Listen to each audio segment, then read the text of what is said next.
Je voudrais d'abord vous dire que je ne pense pas que nous sommes irréprochables. Hein. Je ne pense pas qu'à la coordination et même au conseil, nous sommes irréprochables. Je pense que nous sommes des hommes. Je pense que nous sommes des hommes et ce processus, nous le conduisons avec parfois des erreurs, avec parfois des fautes. Et c'est pourquoi, de temps en temps, nous sommes obligés de venir vous rendre compte pour que vous appréciez et que vous disiez un peu ce que vous pensez. C'est plutôt comme ça que les choses doivent se passer. Et nous aussi, nous devons bien souvent nous remettre en cause et savoir est-ce que nous aurions peut-être fait mieux en proposant tel ou tel. Dans ce que vous avez expliqué, vous avez manqué d'exposer une dernière partie.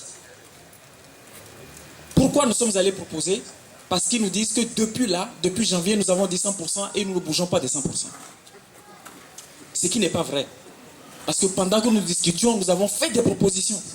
Et nous avons même donné 71%, qui est l'augmentation de la valeur indiciaire de la catégorie la plus basse. Mais ils disent que depuis là, nous sommes braqués sur 100%, nous ne voulons pas bouger. Nous avons fait des simulations.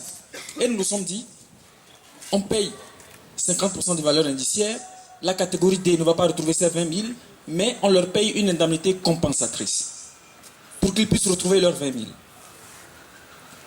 Ça, c'est pour 2014.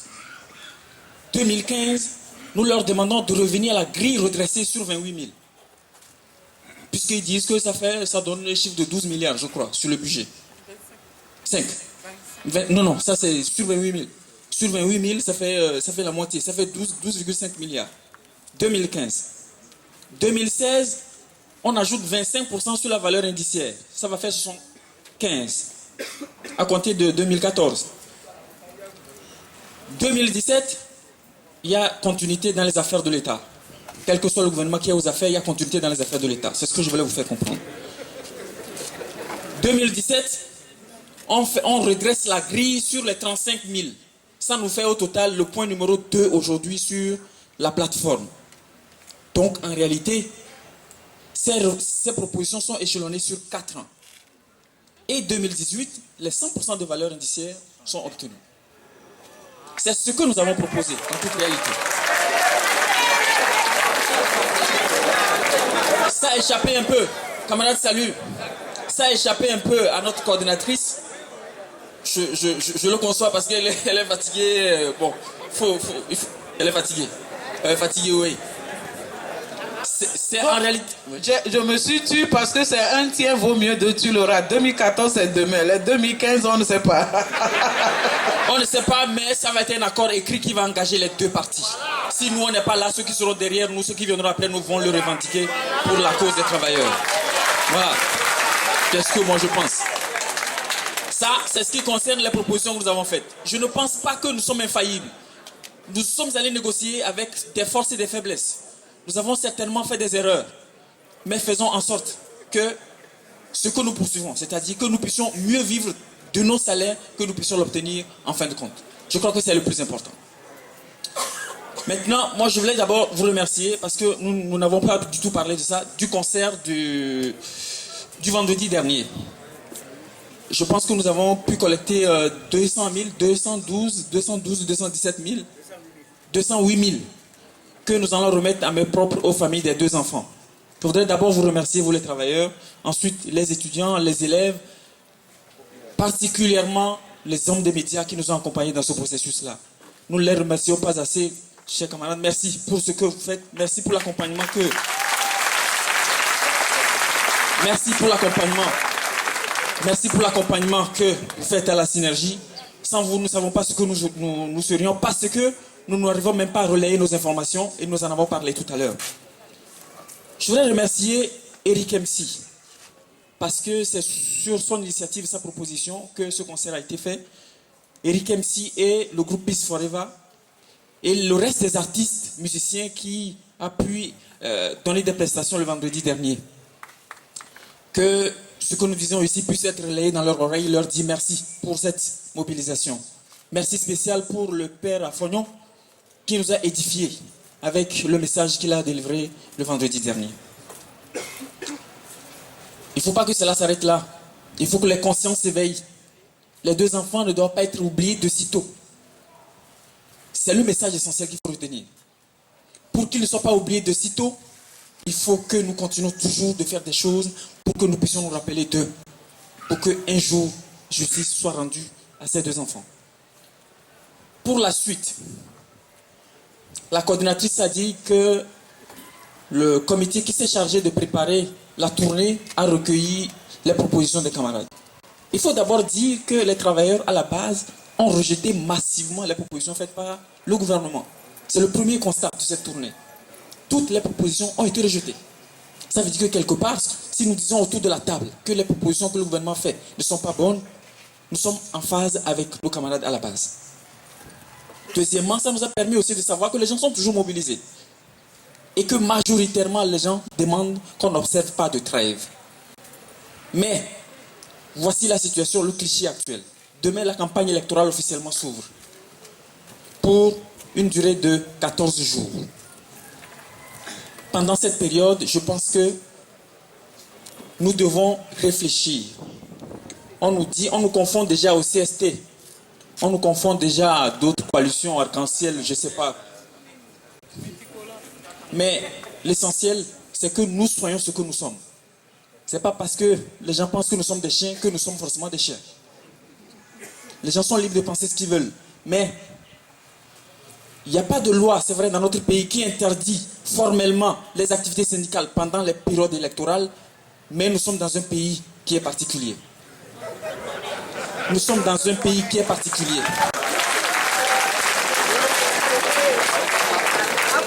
Il y a déjà des amalgames qui se font. Ne prêtons pas le flanc. J'aurais proposé que de façon officielle, nous marquons la pause à la synergie pendant ces 14 jours de campagne électorale.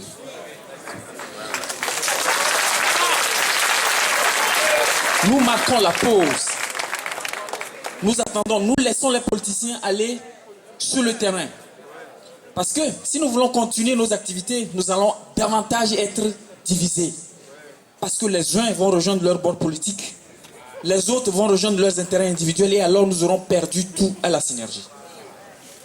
Pendant cette période sensible, j'aurais aimé que nous la mettions à profit pour nouer de nouvelles alliances. Les nouvelles alliances dans d'autres secteurs qui peuvent nous aider à porter plus loin notre lutte. C'est vrai qu'au début, reconnaissons-le sincèrement, nous avons placé cette lutte dans la précipitation, nous avons voulu avoir tout de suite le résultat. Nous nous sommes rendus compte au fil du temps, au fil du parcours, que ça va être une course de fond, une course de résistance. Nous y sommes. Tant que nous n'avons pas le butin, nous n'allons pas retourner. Donc on marque cette pause de quelques jours, ça nous permet d'observer, d'aller au contact du secteur informel et privé et voir quelle alliance nous pouvons nouer pour être plus solides par la suite. Le secteur de l'éducation au jour d'aujourd'hui est presque au repos. Il va être au repos. Si nous devons faire une action, il faut que ce soit une action commune qui appelle la participation de tous les fonctionnaires. Nous devons créer les conditions pour que nous puissions y parvenir. Et donc, mettons-nous dans l'esprit que nous devons davantage nous préparer.